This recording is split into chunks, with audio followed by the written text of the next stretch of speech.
بسم الله الرحمن الرحيم. وبه قال حدثنا عبد الله بن يوسف قال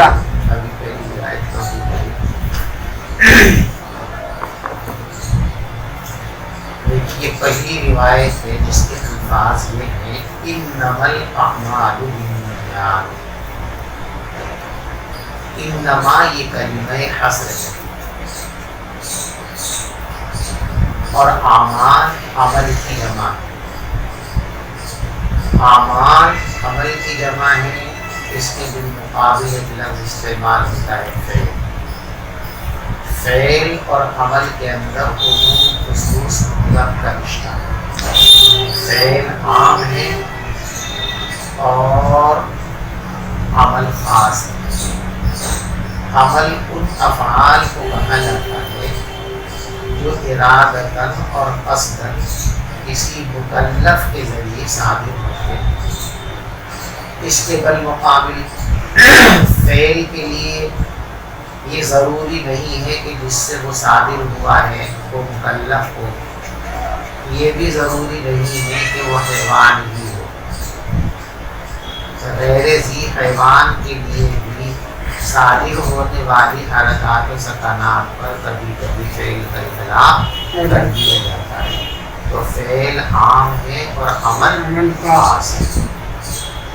یہاں عمل سے مراد وہ افعال اختیاریہ ہیں جو مکلف کے ذریعے صادر ہوتے ہیں. اس لیے کہ شریعت انہی سے بحث کرتی ہے. ان کے علاوہ دیگر چیزوں سے شریعت کا کوئی تعلق اور واسطہ نہیں ہے. نیات یہ نیت کی جمع ہے. نیت یا کی تشدید کے ساتھ بھی پڑھا جاتا ہے اور یا کی تخفیف کے ساتھ نیت اور نیت. نیت یا کی تشدید کے ساتھ نیت یا پر تشدید کے بغیر دونوں صحیح ہیں. دونوں لوگ نیت کے معنی ہے قصد و ارادہ. لغت میں نیت کہتے ہیں قصد اور ارادہ. اور شریعت کے اندر نیت کی تعریف کی گئی ہے الارادۃ المتوجہ الی الفعل ابتغاء لوجہ اللہ. یہ الاشباہ والنظائر کے اندر نیت کی تعریف شرعی کی گئی ہے. یہاں اس حدیث پاک کے اندر نیت کے شرعی معنی ملحوظ نہیں ہے بلکہ لغوی معنی ملحوظ ہیں تاکہ آگے دونوں نیتوں کی طرف تقسیم درست اور صحیح ہو جائے. کیونکہ آگے نیت صحیحہ اور نیت فاسدہ دونوں کا تذکرہ آ رہا ہے. انما الاعمال بالنیات. دیکھو با یہ حرف جر ہے اور نیات مجرور ہے. اور آپ نے یہ قاعدہ پڑھ لیا ہے کہ جار اور مجرور یہ مل کر کسی سے وابستہ ہوتے ہیں. جار اور مجرور کو متعلق کہتے ہیں اور جس سے یہ وابستہ ہوتے ہیں اس کو متعلق کہتے ہیں. تو بالنیات جو متعلق ہے جار اور مجرور کا مجموعہ اس کا متعلق کیا ہے؟ یہاں اس کا متعلق مذکور نہیں ہے محذوف ہے. تو بعض لوگوں کی رائے یہ ہے کہ یہاں پر تصح یا صحیحۃ یہ مقدر ہے. یعنی تقدیر عبارت یوں ہے انما الاعمال تصح بالنیات یا انما الاعمال صحیحۃ بالنیات. کہ اعمال میں جو صحت کی شان پیدا ہوتی ہے صحت کا درجہ حاصل ہوتا ہے وہ نیت کی بنیاد پر ہوتا ہے. اور بعض لوگوں نے کہا کہ یہاں تصاب یا مثوبۃ یہ الفاظ مقدر ہیں. یعنی تقدیر عبارت یوں ہے انما الاعمال تصاب بالنیات کہ اعمال کا جو ثواب دیا جاتا ہے وہ نیتوں کی بنیاد پر دیا جاتا ہے. اور کچھ لوگوں کی رائے یہ ہے کہ یہاں پر معتبرۃ یا تعتبر یہ مقدر ہے. یعنی تقدیر عبارت یوں ہوگی انما الاعمال تعتبر بالنیات یا انما الاعمال معتبرۃ بالنیات، اعمال کا جو اعتبار ہے وہ نیتوں سے ہے، نیت جیسی ہوگی عمل کو ویسا ہی مقام اور درجہ دیا جائے گا۔ حضرت امام اعظم ابو حنیفہ رحمۃ اللہ علیہ بھی اسی کے قائل ہیں کہ یہاں پر تعتبر یا معتبر کو مقدر مانا جائے، یہی زیادہ صحیح اور درست ہے۔ انما الاعمال بالنیات، تمام اعمال کا دار و مدار نیتوں پر ہے۔ وَإِنَّمَا لِامْرِئٍ مَّا نَوَىٰ، اور انسان کو وہی چیز حاصل ہوتی ہے جس کی اس نے نیت کی ہے۔ دیکھو یہاں پر ایک سوال یہ ہے، اعمال کا دار و مدار نیتوں پر ہے اور انسان کو وہی چیز ملتی ہے جس کی وہ نیت کرتا ہے، ان دونوں جملوں کا مفہوم ایک ہی ہے۔ جو مفہوم اس جملے کا ہے وہی مفہوم اس جملے کا مطلب بھی یہ ہے کہ اعمال کی جزا اور اعمال کا بدلہ نیتوں کی بنیاد پر ملے گا، اور انما لامرئ ما نویٰ، اس کا مفہوم اور مقصود بھی وہی ہے۔ تو جب دونوں جملوں کا مقصود ایک ہی ہے تو پھر دوسرا جملہ لانے کی کیا ضرورت ہے؟ تکرار ہو گیا، اور تکرار اچھی چیز نہیں ہے، سمجھے بات؟ حضرات شارحین نے مختلف باتیں اس اشکال کے جواب میں فرمائی۔ بعض حضرات نے یوں کہا ہے کہ دوسرا جملہ تاکید کے لیے، اور تاکید کا مقصد ہوتا ہے بات میں مضبوطی پیدا کرنا، قوت پیدا کرنا، اور یہ مقصد ہے۔ اور جو جملہ جو لفظ کسی مقصد کے لیے لایا جائے وہ تکرار نہیں ہوتا ہے۔ لہذا پہلے جملے کے اندر جو بات بیان کی گئی تھی، دوسرے جملے کو لا کر اسی بات کو مزید مؤکد اور مضبوط کر دیا گیا ہے۔ سمجھ بات؟ اور بعض حضرات کی رائے یہ ہے کہ پہلے جملے کا تعلق عمل سے ہے اور دوسرے جملے کا تعلق ہے ما لأجلہ العمل، یعنی کس مقصد کے لیے عمل کیا گیا ہے۔ پہلا جملہ عمل سے متعلق ہے اور دوسرا جملہ ما لأجلہ العمل، یعنی اجل کا ثمرہ کیا ہوگا۔ عمل ایک علیحدہ چیز ہے، عمل کا ثمرہ ایک علیحدہ چیز ہے۔ تو پہلے جملے کے اندر تو عمل کو بیان کیا گیا کہ عمل کا صحیح ہونا اور صحیح نہ ہونا اس کا دار و مدار نیت کے اوپر ہے، لیکن عمل صحیح ہو اور وہ مقبول بھی ہو، اس کا ثمرہ بھی مرتب ہو، ایسا ضروری نہیں ہے۔ بعض لوگوں کے اعمال اپنی ظاہری حیت اور ترکیب کے اعتبار سے صحیح ہوتے ہیں لیکن اللہ کی بارگاہ کے اندر مقبول نہیں ہوتے ہیں، جیسے قرآن پاک میں ہے انما یتقبل اللہ من المتقین، اللہ اہل تقوی کے، اہل ایمان کے اعمال کو قبول کرتے ہیں۔ جو لوگ تقوی سے عاری ہیں، ایمان سے محروم ہیں، ان کے اعمال اللہ کی بارگاہ میں قبولیت کا درجہ حاصل نہیں کر سکتے۔ تو پہلا جملہ یہ نفس عمل سے متعلق ہے اور دوسرا جملہ ثمرہ عمل سے متعلق ہے، اور عمل اور ثمرہ عمل یہ دونوں چیزیں علیحدہ علیحدہ ہیں، لہذا اب تکرار کا الزام عائد نہیں ہو سکتا۔ یہ نہیں کہہ سکتے کہ دوسرا جملہ تکرار ہے۔ آپ سمجھ شریف یہ جو تاکید والی بات ہے کہ پہلا جملہ پہلے جملے کی تاکید کے لیے دوسرا والا جملہ لایا گیا جو پہلے نمبر پر احتمال ہم نے بیان کیا تھا، اس کو اکثر لوگوں نے تسلیم نہیں کیا۔ علامہ اکبر شاہ کشمیری رحمۃ اللہ علیہ نے خاص طور پر فیض الباری کے اندر اس کی ترتیب فرمائی ہے کہ اس جملے ثانیہ جملے اولا کی تاکید نہیں بلکہ جملے اولا کا مقصد علیحدہ ہے اور جملے ثانیہ کا مقصد علیحدہ ہے۔ گویا کہ حدیث کا مطلب یہ ہے کہ انما الاعمال بالنیات کے اندر تو ایک چیز وہ بیان کی گئی ہے جو عرف کے اندر متعارف ہے، اور انما لامرئ ما نویٰ کے اندر حکم تشریعی بیان کیا گیا ہے۔ تو پہلے جملے کے اندر عرف کا بیان ہے اور دوسرے جملے کے اندر حکم تشریعی کا بیان ہے، یعنی عرف کے اندر یہ بات مسلم ہے، جانی پہچانی ہے کہ نیت ہی پر عمل کا دار و مدار ہے۔ اب شریعت نے اس کو اور واضح کیا کہ نیتوں پر دار و مدار ہے، اور ثواب کم ملے گا، زیادہ ملے گا یا نہیں ملے گا، اس کا دار و مدار بھی نیت کے درست اور غیر درست ہونے پر ہے۔ تو پہلا جملہ عرف کی ترجمانی کے لیے ہے اور دوسرا جملہ شریعت کی ترجمانی کے لیے۔ یہ بتانا مقصود ہے کہ جو عرف کے اندر ہے شریعت نے بھی اس کا اعتبار کیا ہے۔ تو پہلا جملہ عرف کی ترجمانی کے لیے ہے اور دوسرا جملہ شریعت کی ترجمانی کے لیے ہے، اس لیے کوئی تکرار نہیں ہے۔ انما الاعمال بالنیات وانما لامرئ ما نویٰ، یقیناً اعمال کا دار و مدار نیتوں پر ہے، اور انسان کو وہی چیز ملتی ہے جس کی وہ نیت کرتا ہے۔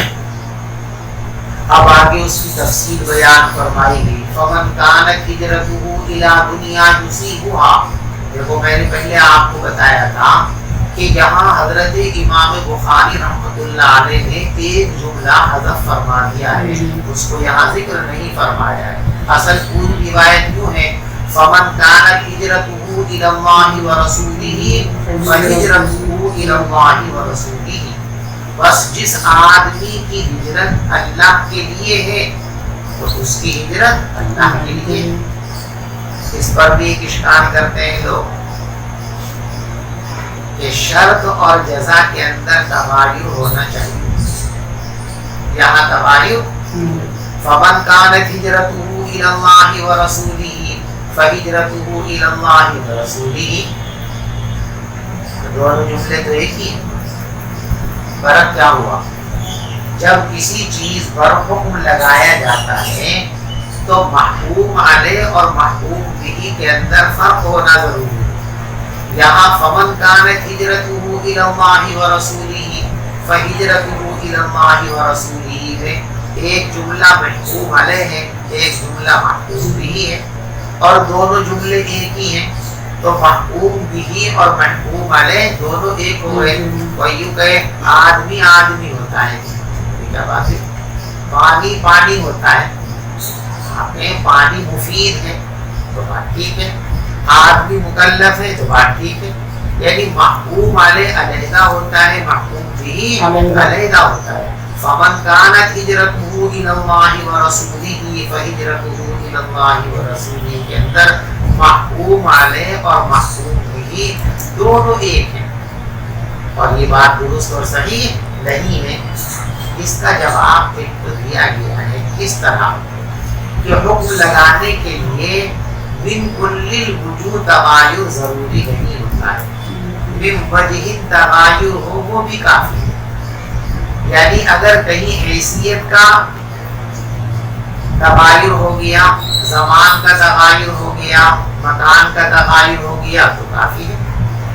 تو اب گویا اس کا مطلب یہ ہوا فمن کانت ہجرتہ فی الدنیا الی اللہ ورسولہ فہجرتہ فی العقبی الی اللہ ورسولہ، یعنی پہلے جملے کا تعلق دنیا سے ہے اور دوسرے جملے کا تعلق عقبہ سے ہے، یعنی جس نے دنیا میں ہجرت کی ہے اللہ اور رسول کے حکم کو مانتے ہوئے، اللہ اور اللہ کے رسول کے حکم کو پورا کرنے کے لیے، ان کے رضا اور خوشنودی کو حاصل کرنے کے لیے، تو آخرت میں ان کی ہجرت اسی معنی پر مقبول کی جائے گی، اسی حیثیت سے اس کو دیکھا جائے گا، تولا جائے گا، اور اسی حیثیت سے اس کا ثمرہ اور ثواب اس کو دیا جائے گا۔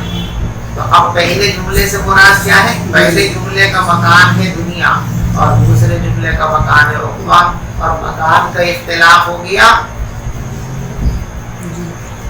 تو اتنا اختلاف و تغایر یہ محکوم بہ اور محکوم بہ میں اگر ہو تو حکم لگانے کے لیے کافی ہے، بالکل الوجوہ تغایر کی ضرورت نہیں ہوتی۔ ٹھیک ہے. یا کبھی کبھی جو ہے تغایر حیثیت کے اعتبار سے ہوتا ہے، جیسے انتا انتا، جیسے اردو میں کہتے ہیں بھائی آپ تو آپ ہی ہیں، آپ تو بھائی راشد بڑے اچھا، بھائی راشد تو راشد ہی ہے. تو اب راشد تو راشد ہی ہے، یہ تو بات ہی محکوم والے اور محکوم بھی بظاہر ایک ہو گئے نا. لیکن یہاں انتا انتا اے انتا فی الصدق فی اعلی المراتب، بھائی آپ جو ہے نا آپ صدق کے اعلیٰ مرتبے پر، وفا کے اعلیٰ مرتبے پر فائز ہیں. انا ابو النجم و شعری شعری، یہاں زبان کے اعتبار سے تبین ہے. ایک شاعر گزرے ہیں ابو النجم، وہابہ آ گیا تو وہابہ نے کہا انا ابو النجم و شعری شعری، کہ میں ابو النجم ہوں، پہچان لو مجھے، بھول کا شکار مت رہنا. وہ شعری شعری، میرے شعر میرے ہی شعر ہیں. یعنی جب جوانی میں میرے قوا مضبوط تھے، میرا ذہن مضبوط تھا، میرے اشعار میں جو ذکاوت اور مضبوطی اور عمدگی اس وقت تھی وہی آپ بھی ہے. وہابے نے میری زبان اور دماغ میں کوئی خلل پیدا نہیں کیا ہے. انا النجم و شعری شعری. تو اب یہاں بھی اسی طریقے سے فرق ہے، لہذا محکوم بھی اور محکوم علیہ کے اتحاد کی بات کہنا درست نہیں. فمن کانت ہجرتہ الی اللہ ورسولہ فہجرتہ الی اللہ ورسولہ. فمن کانت ہجرتہ الی دنیا، اور جس کی ہجرت دنیا کے لیے ہو، دنیا یہ فعلا کے وزن پر دنوبن سے ماخوذ ہے. دنا یا دنوبن کے معنی پدید ہونا. دنیا کو دنیا اس لیے کہتے ہیں کہ یہ اقرب الی الزوال ہے، تو قرب زوال کی وجہ سے اس کا نام کیا رکھ دیا گیا؟ دنیا رکھ دیا گیا. یا پھر قرب الی الآخرہ کے اعتبار سے اس کو دنیا کہہ دیا گیا کہ دنیا آخرت کے قریب ہے. تو دنیا کے معنی قریب اور نزدیک، یہ اس کے لغوی معنی ہے. اس کا مصداق کیا ہے، اس کے بارے میں علماء کی مختلف رائے. بعض لوگوں کا خیال یہ ہے کہ آسمان و زمین کے درمیان اس فضا میں جو کچھ بھی جواہر و اعراض ہیں وہ سب کے سب دنیا. اور بعض حضرات نے کہا کہ جن چیزوں کا ادراک احساس کے ذریعے ہوتا ہے وہ دنیا ہے، اور جن چیزوں کا ادراک عقل کے ذریعے ہوتا ہے وہ دنیا نہیں. بہرحال دنیا کا مصداق کیا ہے؟ ما سوی اللہ فہو. آپ لوگوں نے کہا جو چیز دنیا سے، اللہ سے ذہن کو ہٹانے والی ہے وہ دنیا کا مصداق ہے. فمن کانت ہجرتہ الی دنیا یصیبھا، بس جس آدمی کی ہجرت دنیا کی طرف ہو جس کو وہ پانا چاہتا ہے. دیکھو یصیبھا کی قید لگا کر ایک خاص فائدے کی طرف اشارہ کیا، ورنہ اتنا بھی کافی تھا فمن کانت ہجرتہ الی دنیا، کہ جس کی ہجرت دنیا کے لیے ہو. لیکن لفظ یصیبھا لا کر ایک خاص مقصد کی طرف اشارہ کیا کہ حصول دنیا ہر حال میں مضمون ہے. حصول دنیا بعض حالتوں کے اندر مضمون ہے. ایک آدمی اس لیے مال حاصل کرنا چاہتا ہے کہ لوگ اسے مالدار کہیں، اس لیے مال حاصل کرنا چاہتا ہے کہ تعیش کروں گا، عیاشیاں کروں گا، بدماشیاں کروں گا، فضول خرچیاں کروں گا. تو یہ حصول دنیا اور طلب دنیا مضمون. ایک آدمی دنیا اس لیے طلب کرتا ہے تعفف عن السؤال. آدمی سوچتا ہے کہ بھئی مجھے دنیا میں اللہ نے ضرورتوں کے ساتھ بھیجا ہے اور ضرورتوں کو پورا کرنے کے لیے وسائل چاہیے. اب دنیا بھی وسائل، دنیا کا کام وسائل سے ہوتا ہے، باتوں سے نہیں ہوتا. تو اب دنیا کی جو میرے حاجتیں اور ضرورتیں ہیں دنیا کی میری، ان کو پورا کرنے کے لیے مال چاہیے. اب مال اگر میرے پاس نہیں ہوگا تو بھوک کی شدت مجھے مجبور کرے گی کسی سے سوال کرو. بچوں کی بھوک، بچوں کی پیاس، ان کی ضرورتیں مجبور کرے گی کہ کسی سے مانگو. بیوی کا اصرار اور مطالبہ مجبور کرے گا کہ رستے سوال دراز کرو. اس لیے آدمی دنیا کماتا ہے کہ بھئی اس لیے میں مال چاہتا ہوں تاکہ مجھے کسی کے سامنے سوال نہ کرنا پڑے. تو اب یہ حصول دنیا اور طلب دنیا جو ہے، اس طلب دنیا کو مذموم نہیں کہیں گے بلکہ یہ ثواب کا کام ہے۔ ہماری بات تو یصیبہ لا کر فرمایا کہ دنیا، اس دنیا کی طرف جہاں صرف حصول دنیا ہی مقصود ہے، کوئی غرض خیر اس کے اندر پوشیدہ نہیں ہے، تو وہ دنیا مضمون ہے۔ الا دنیا یصیبہ، بس جس کی ہجرت دنیا کی طرف ہے، جس کو وہ حاصل کرنا چاہتا ہے، فہجرتہ الی ما ہاجر الیہ، اچھا، او الی امرأۃ ینکحها، یا کسی کی ہجرت کسی عورت کے لیے ہے جس سے وہ نکاح کرنا چاہتا ہے، شادی کرنا چاہتا ہے۔ جب دنیا کا لفظ آ گیا تو عورت بھی تو دنیا کا ایک حصہ ہے نا، یہ بھی دنیا ہے، تو دنیا کے اندر عورت بھی شامل ہے۔ پھر دنیا کو باقاعدہ دوبارہ بیان کرنے کی ضرورت کیا تھی؟ بس دنیا کے لیے سب چیز اس میں آ رہی ہے۔ اس کا ایک جواب تو یہ ہے کہ عورت کی فتنہ سامانی کی طرف اشارہ کرنے کے لیے خاص طور سے اس کا علیحدہ ذکر کیا ہے کہ دنیا میں بہت ساری فتنے، دنیا ساری فتنہ ہے، لیکن ان فتنوں میں سب سے بڑا فتنہ عورت ہے۔ آپ نے مشکات میں روایت پڑھی، کتاب النکاح میں سارے گزشتہ، ما ترکت بعدی فتنۃ اضر علی الرجال من النساء، میرے دنیا سے جانے کے بعد مردوں کے لیے جو سب سے بڑا فتنہ ہے وہ کیا ہے؟ وہ عورت ہے۔ تو دنیا پوری فتنہ، ان سارے فتنوں میں سب سے شدید ترین فتنہ، بھیانک فتنہ کیا ہے؟ عورت ہے، جبکہ اس کے اندر دینداری نہ ہو اور عورت کے اندر صلاح پیدا ہو جائے، تقویٰ پیدا ہو جائے، تو پھر وہ دنیا کا سب سے بہترین سامان، دنیا کی سب سے اچھی چیز ہے۔ اس لیے فرمایا الدنیا کلھا متاع، دنیا ساری کی ساری جو ہے فائدہ اٹھانے کی چیز ہے، وقتی چیزیں ہیں سب، دنیا ساری کی ساری عارضی سامان ہے۔ بتا کہتے ہیں عارضی سامان، وخیر متاعها المرأة الصالحة، اور دنیا کی ساری چیزوں میں جن چیزوں کو انسان دنیا میں اپنے مقصد اور ضرورت کے لیے استعمال کرتا ہے، ان میں سب سے بہترین چیز کیا ہے؟ ایک عورت ہے، پاک دامن عورت ہے۔ تو عورت میں اگر صلاح پیدا ہو جائے تو یہ دنیا کا سب سے بڑا تحفہ ہے، اللہ کی بہت بڑی نعمت ہے۔ اور عورت اگر صلاح سے خالی ہو جائے تو پھر اس سے بڑا فتنہ مردوں کے لیے کوئی دوسرا نہیں ہو سکتا۔ جتنے بڑے بڑے فتنے دنیا میں آئے ہیں ان میں عورتوں کا بڑا کردار ہے، ان کے پیچھے عورتوں کی بڑی کار فرمائیاں ہیں۔ تو یہ بتانے کے لیے کہ عورت بڑا فتنہ ہے، اس وجہ سے جو ہے اس جملے کو خاص طور سے لایا گیا، او الی امرأۃ ینکحها، کہ جس کی ہجرت عورت کے لیے ہو جس سے وہ نکاح کرنا چاہتا ہے۔ اور بعض لوگوں نے اس کا جواب یہ دیا ہے کہ اس زمانے میں خاص واقعہ پیش آیا تھا ہجرت کے سلسلے میں، اس واقعے کی مناسبت سے عورت کا ذکر کیا گیا۔ عبداللہ ابن مسعود رضی اللہ تعالیٰ عنہ کی روایت ہے کہ ہمارے یہاں ایک شخص تھا جو ایک ام قیس نامی عورت سے نکاح کرنا چاہتا تھا۔ ام قیس مسلمان ہو گئی، ہجرت کر کے مدینہ آ گئی، ہجرت کر کے مدینہ آ گئی، تو اب انہوں نے شادی کا پیغام بھیجا، تو وہاں میں یہاں تم سے مجھے نکاح ہو گیا تو فائدہ بھی کیا ہوگا؟ اگر تم اپنا گھر چھوڑ کر میری طرح مدینے میں آ کر رہنے لگو تو پھر میں تم سے شادی کر سکتی ہوں۔ تو یہ ہجرت کر کے مدینہ آ گئے اور پھر انہوں نے شادی کر لی۔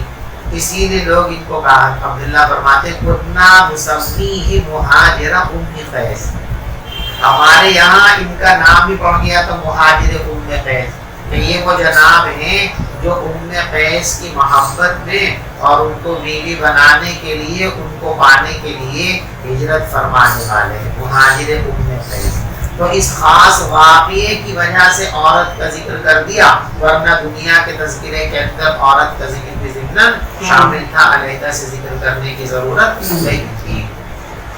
فمن كانت هجرته الى دنیا يصيبها، بس جس آدمی کی ہجرت دنیا کی طرف ہو جس کو وہ پانا چاہتا ہے، یا عورت کی طرف ہو جس سے وہ نکاح کرنا چاہتا ہے، فہجرته الى ما هاجر الیہ، تو اس کی ہجرت اسی چیز کی طرف ہے جس کی طرف اس نے ہجرت کی ہے۔ دیکھو جو جملہ یہاں پر نہیں ہے جس کی میں نے تشریح کی تھی، اس جملے اور اس جملے کے انداز میں فرق ہے۔ وہاں کیا ہے؟ فمن كانت هجرته الى الله ورسوله فهجرته الى الله ورسوله، تو پہلے جملے کے اندر اللہ اور اللہ کے رسول کا تذکرہ، دوسرے جملے کے اندر بھی اللہ اور اللہ کے رسول کا تذکرہ، اور یہاں طرف بدل دیا۔ یہاں یوں نہیں کہا فمن كانت هجرته الى دنیا يصيبها او الى امرأة ينكحها فهجرته الى دنیا والى امرأة، نہیں کہا کہ اس کی ہجرت دنیا کی طرف ہے، کہ اس کی ہجرت عورت کی طرف۔ کیا فرمایا؟ فہجرته الى ما هاجر الیہ، جس مقصد کے لیے اس نے ہجرت کی ہے اسی مقصد کی طرف، تو یہاں تذکرہ نہیں کیا۔ اس کی وجہ یہ ہے کہ پہلے جملے کے اندر انہی لفظوں کا تکرار یہ استفزاز کے لیے، اللہ کا نام لینا، اللہ کے رسول کا نام لینا، یہ ایک مومن کے لیے لذت، اعلیٰ درجے کی لذت ہے۔ ذکر سے بڑھ کر لذت کسی چیز کے اندر نہیں ہو سکتی، تو استفزاز کے لیے وہاں اس کو دوبارہ کیا، فہجرته الی اللہ ورسولہ، اس کی ہجرت اللہ کی طرف اور اللہ کے رسول کی طرف ہے۔ اور یہاں دنیا یہ ایک کمینی چیز ہے، ایک گندی چیز ہے، اس لیے اس کا بار بار تذکرہ کرنا کوئی پسندیدہ چیز نہیں ہے، اس لیے یہاں پر اس کا دوبارہ تذکرہ نہیں کیا، بلکہ اس کی طرف ضمیر لوٹانے کو کافی سمجھا گیا۔ فمن كانت هجرته الى دنیا، بس جس آدمی کی ہجرت دنیا کی طرف ہے جس کو وہ پانا چاہتا ہے، یا عورت کی طرف ہے جس سے وہ نکاح کرنا چاہتا ہے، تو اس کی ہجرت اسی چیز کی طرف ہے جس چیز کی طرف اس نے ہجرت کی ہے۔ دیکھو یہاں کچھ باتیں ہیں جو آپ کو ذہن میں رکھنی ہے۔ پہلی بات تو یہ ہے کہ یہ جو فرمایا گیا ہے انما الاعمال بالنیات، اعمال کا دار و مدار نیتوں پر ہے، یہ مطلق عام نہیں، ہر عمل اس سے متعلق نہیں۔ امام غزالی رحمۃ اللہ علیہ نے اس کو تفصیل سے بیان فرمایا۔ حضرت امام غزالی رحمۃ اللہ علیہ ارشاد فرماتے ہیں کہ انسان کے اعمال تین طرح کے ہیں، نمبر 1 معاصی، نمبر 2 طاعات، اور نمبر 2 مباحات۔ معاصی گناہ، طاعت عبادت نیکیاں، مباحات وہ کام جو جائز ناجائز بھی نہیں ہے اور فرض اور واجب سنت بھی نہیں ہے، بس آپ کر لیں، آپ کو اجازت ہے، نہ کریں تو کوئی پابندی آپ کے لیے کرنے کی نہیں ہے، نہ کرنے پر پابندی، نہ کرنے کا مطالبہ ہے اور نہ چھوڑنے کا مطالبہ ہے، بابا ہے آپ چھوڑنا چاہیں چھوڑ دیں، کرنا چاہیں کر لیں۔ تو اعمال انسانی تین طرح کے ہوتے ہیں، معاصی، طاعات اور مباحات۔ فرماتے کہ دیکھو معاصی سے نیتوں کا کوئی تعلق نہیں، نیت کے عمدہ ہونے کی وجہ سے، اچھے ہونے کی وجہ سے معصیت کے اندر حسن اور اچھائی پیدا نہیں ہو سکتی، اس میں خیر کا پہلو پیدا نہیں ہو سکتا، اس کو عبادت کی شان حاصل نہیں ہو سکتی، اس میں نیت کی بنیاد پر وہ آدمی ثواب کا مستحق نہیں ہو سکتا۔ مثلا کوئی آدمی چوری کرتا ہے اور نیت یہ ہے کہ بھئی یہ فلاں مالدار ہے، یہ لوگوں کا خون چوس چوس کے پیسہ اکٹھا کرتا ہے، ظلم کرتا ہے، غریبوں کا خون چوستا ہے، اور یہاں بہت سارے غریب ہیں جو بیچارے بھوکوں مر رہے ہیں، پریشان ہیں، پہننے کو کپڑا نہیں، رہنے کو مکان نہیں، کھانے کو غذا نہیں ہے۔ تو اگر ان بھوکوں کا پیٹ بھر دیا جائے تو بھوکوں کا پیٹ بھرنا تو بہت ثواب کا کام ہے،